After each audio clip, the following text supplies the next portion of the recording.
Who better than me? So welcome back to another episode of the Hardcore Casual. A bit later than usual, but as always, with your boy, Face the Kid. Please like and subscribe, share the vid. The subscribers have been coming in quite nice recently, so I appreciate everyone who's been sharing, clicking that button and just listening, responding in the comments. Yeah, so like I said, it's a little bit later than how it should be. I was out all of Saturday, had a work function to go to. It was pretty good. So I didn't get to see any of the fights live. Had to catch up on everything from last night up to this morning. And yeah, like my energy is on -1,000 right now. Voice is gone. I've got this mad coughing thing going on as well. So if that happens during the video, I apologize. It's gonna be a short one. Kicking straight off with the Dmitry Bivol card. There was a guy on there called Ruslan. If you guys haven't seen him before, because this was my first time being introduced to him, but he looks something special. Switch hitter. He faced another guy. I think the other guy's name was like Kassiev or something like that, or yeah, Kassiev. But they said he's like 33, so he hasn't really got much time to move. But yeah, if you get a chance, take a look at that Ruslan fight, because he was pretty good. Dmitry Bivol against Umar Salamov. And I was expecting this to be a very good fight, because Salamov is actually sort of a very good, durable, tough guy, but a guy with little to no head movement. Big puncher, but kind of crude as well. Trained by Kevin Barry, who you guys will remember was Joseph Parker's former trainer. I mean, to be honest, it was a very dominant performance by Dmitry Bivol. The one thing that I think might let Bivol down in the future is just the fact that the killer instinct that he once had isn't really there anymore. And I think that's to do with the fact that like he'd lost a couple friends like in the ring, and I think since then he's not really been that keen to see someone get brutally knocked out like he was doing earlier on in his career. And he seems very strong-willed to the point where you're not going to guilt trip him into not going for the knockout. It's like, if he gets someone in a bad enough position, then fine, he'll take him out. But if he's just racking up the points, he's not pushing on he doesn't need to push the gas to say, okay, yeah, let me step up the levels and get you out of it. Now he'll just keep comfortably winning. And to be honest, it works because he takes little to no damage. Even though he's got a face that looks like it kind of marks up pretty easy, there's not really a lot that he's worried about. There's not many that are giving him sort of like nightmares. And I still think between him and Beterbiev, I definitely think he could outbox Beterbiev to a 12-round decision, purely because he's not going to stand and do what Gvozdyk did and like try and engage and trade in spots. He'll literally just stick a move if he has to for the whole fight to win that. So he's a really talented guy. I do like Bivol. I mean, yeah, I would like to see a couple more knockouts on his resume, but I mean, he's doing just fine as he has. He's got one of the, if you actually look at his resume, he's actually got a better resume than Beterbiev. If you look at the likes of Sullivan Barrera's on there, Jean Pascal, Joe Smith Jr., who's now a world champion. He's got man like Spider Richards on there too, like Umar Salamov. Like, these are proper legit guys. So, and even if you look further down the list, there's a couple extras in there. So yeah, like, big up to Bivol.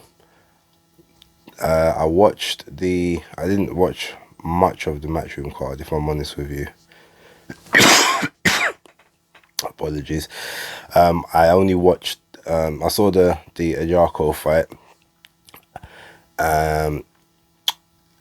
he did pretty well from what I saw. So he kind of was getting touched a little bit, but I don't think he was really respecting the guy he was in there with. But pretty decent, solid performance from him. Then I saw Katie Taylor and Firuza Sharipova. Now I knew that Katie Taylor would win that fight quite comfortably. Sharapova's she's technically really good, but she just hasn't had the level of experience in the pros that would sort of put her instead for someone like Katie Taylor. And a lot of the things that she might be able to get away with in Kazakhstan, some of the roughhouse tactics that you might be able to, to let slide, I knew someone that wouldn't really slide over here. Not to mention, like, she's not a powerful enough puncher to get someone like Katie Taylor wobbled and out, to that point. If you look at her record, like, even though I think she was 14-1 with 8 KOs or something, it's a deceptive record because she wasn't really knocking out anyone of note, and a lot of them weren't even really clean knockouts. There was kind of a lot of stoppages in there. So, but yeah, I mean, look, I think Firuza can definitely improve. I mean, she's only 27, 28, so she's got a lot of time that she can kind of work on a few things. Maybe travel outside of Kazakhstan a bit more, get a bit more international work, international sparring, get another trainer in the camp. She could definitely come back strong, and it's looking like Katie Taylor's gonna be going into that Amanda Serrano fight in April. That's supposed to be the plan here. We'll see what happens with Amanda on Saturday on the Jake Paul undercard. And I feel is she facing Miriam Gutierrez or Victoria Bustos? One of them. But yeah, we'll see what happens with that one. Conor Benn, Chris Algieri. It was a very good performance by Conor, if I'm being real. Like, his movement was quite good. He was getting better, actually cutting distance between him and his opponent. Algieri actually did look pretty good as well. I mean, he's got no pop, and he never has. So it was all about being a technician and just being rough in there. Maybe trying to take Conor to the later half of the fight to see if he could tire him out or engage. But Conor was hitting him with spiteful shots from the start, and it definitely was not looking like a fight that was going to go the distance, and it never. Ultimately, Conor Benn with arguably one of the best punches I've ever seen him throw. If I'm honest, the Samuel Vargas fight I thought was a bit of a BS stoppage, just in how that whole fight sort of occurred. But this one was in no doubt as to Algieri. I'm pretty sure he's probably going to find himself in retirement now after this. But that straight 1-2 down the pipe, yeah, that was a connection of beauty. You see it in slow motion. It looks even more devastating. And the way he drops and slumps to the ground, like, that's the kind of stuff they probably teach you in Hollywood acting school. Like, because the slump and the roll was satisfying in the sense of, it's over. Like, there's no controversy about that one. It was what it was. So yeah, big ups to Conor Benn, and he's saying that he wants Adrian Broner next. I mean, if the match can be made, I will definitely tune into that, because the one thing Adrian has that no other Conor opponent thus far has had is power. Like, he's got legitimate stopping power if he even decides to throw his hands, because that's the biggest criticism about him. He does not let the hands go at all. And he's got an iron chin. Like, as much as he's very rarely been down and he's never been knocked out, so Conor would have to work for that victory, most definitely. So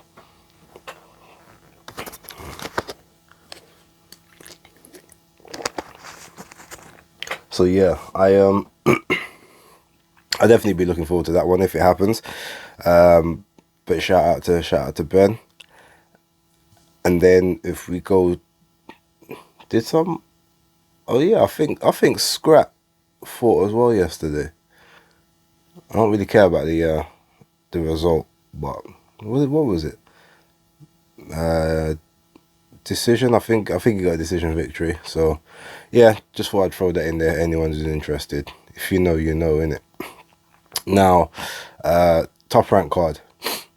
So I didn't watch the prelims or anything, so I didn't get to see like Xander Zayas and sort of some of the other guys. But I was looking at this card, and it was weird to me how you've got this card with these two veterans on it, but then the whole undercard is like nothing but prospects. Like they're not even sort of, there's not even any on a matchroom card. You will normally get like a a domestic rivalry fight on there, or you'll get like some kind of maybe a minor title, even a world title from just like the lower weights that don't really cost that much. This one was literally like 3 prospects and then 2 veterans. So it's a bit weird. Like obviously Nico Ali Walsh looked okay for like 1 or 2 rounds and then basically got beat up the last 2.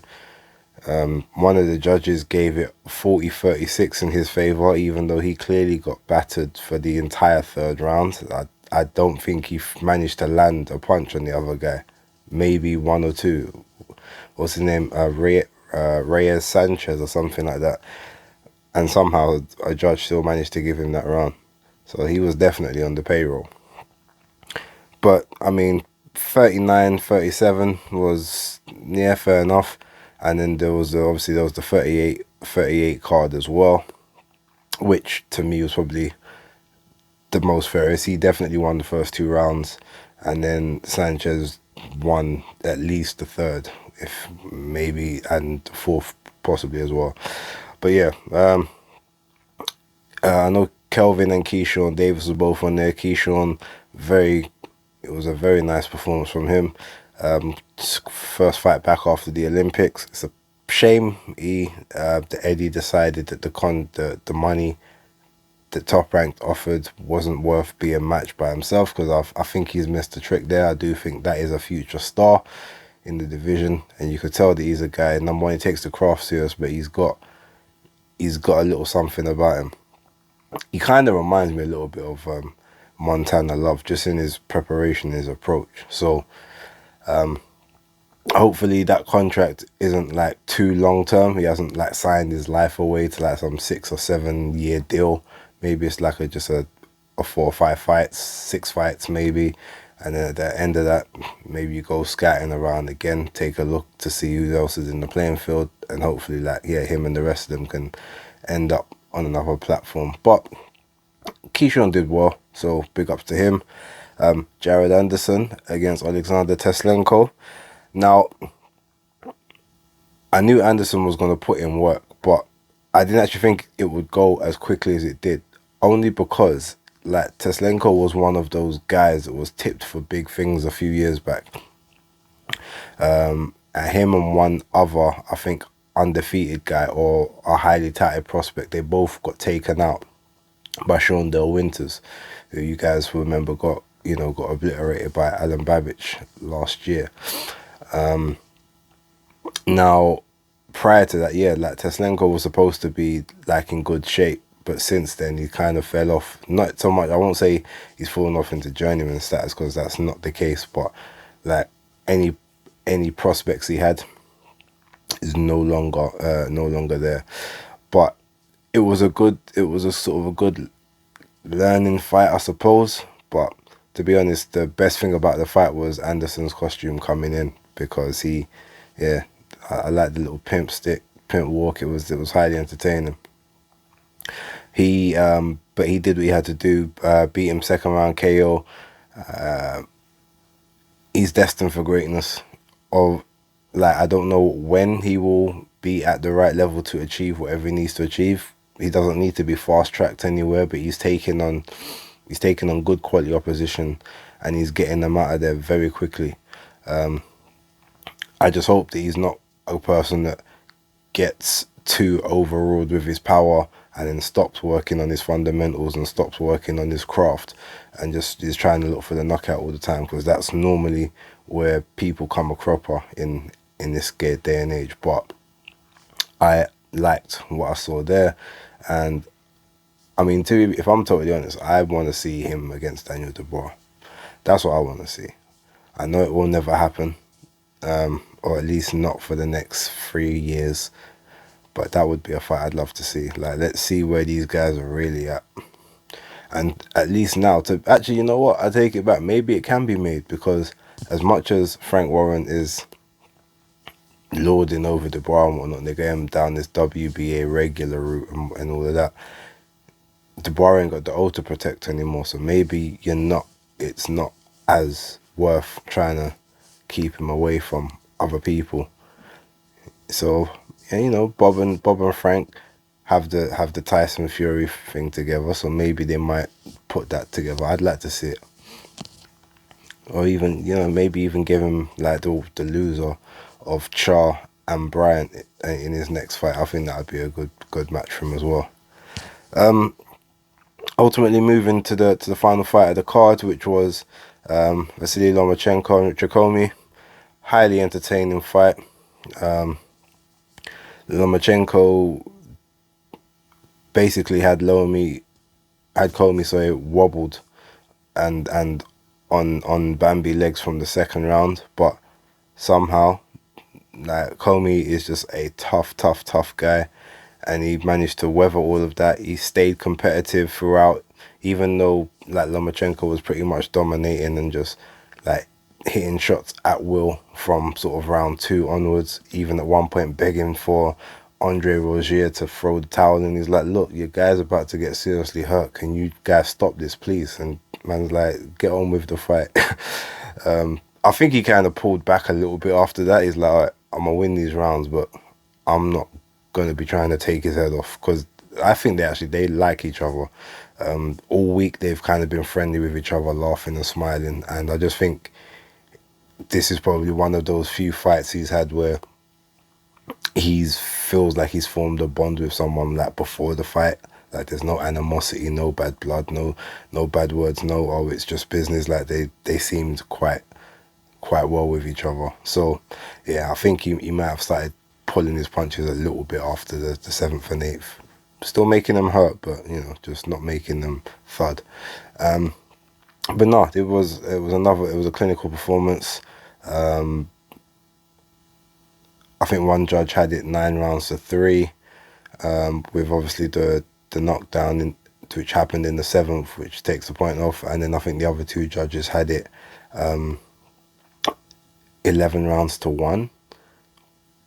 Yeah, I think that was a score. So, I mean, it was pretty comprehensive, but it was competitive. It was an entertaining fight.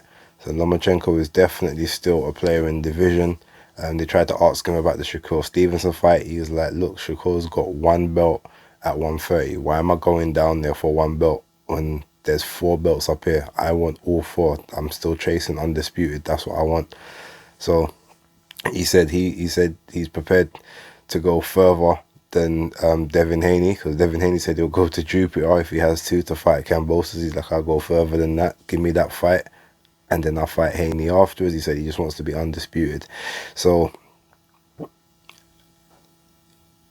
unless Kambosos is full of shit, his next fight is either gonna be Haney or Lomachenko. It has to be one of them, because they're the only 2 of everyone that he's called out that will travel to Australia and have a fight over there. Like I said, Garcia ain't going over there, Davis ain't going over there, and obviously Lopez is moving up to 140. And then there's no one else that commercially it makes sense. So yeah, I'm just looking forward to it, and whichever one happens next, good stuff. This week coming up, there might be about 3 videos dropping, because I got to do my Wednesday, my midweek video. There should definitely be like a Friday predictions video, or like Saturday morning, and then the Sunday wrap up, because I got some interesting stuff on the Parker and Chisora card, and also the fact that Zerdo Ramirez is fighting against Gonzalez next week as well, and the winner of that is supposed to be the next mandatory for Dmitry Bivol. So yeah, some good stuff. Plus obviously Jake Paul and Amanda Serrano will be in action, so I definitely will be tuning in to that card as well, at least just to take certain notes. But yeah, I'm gonna leave it there because right now I want to go back to my bed like I'm dead. Like energy's minus. But much respect to everyone who's watching. Again, like and subscribe, share, send to a friend, send to an enemy, send to someone you don't even know, just send it out. And I will leave it there. Hardcore Casual out.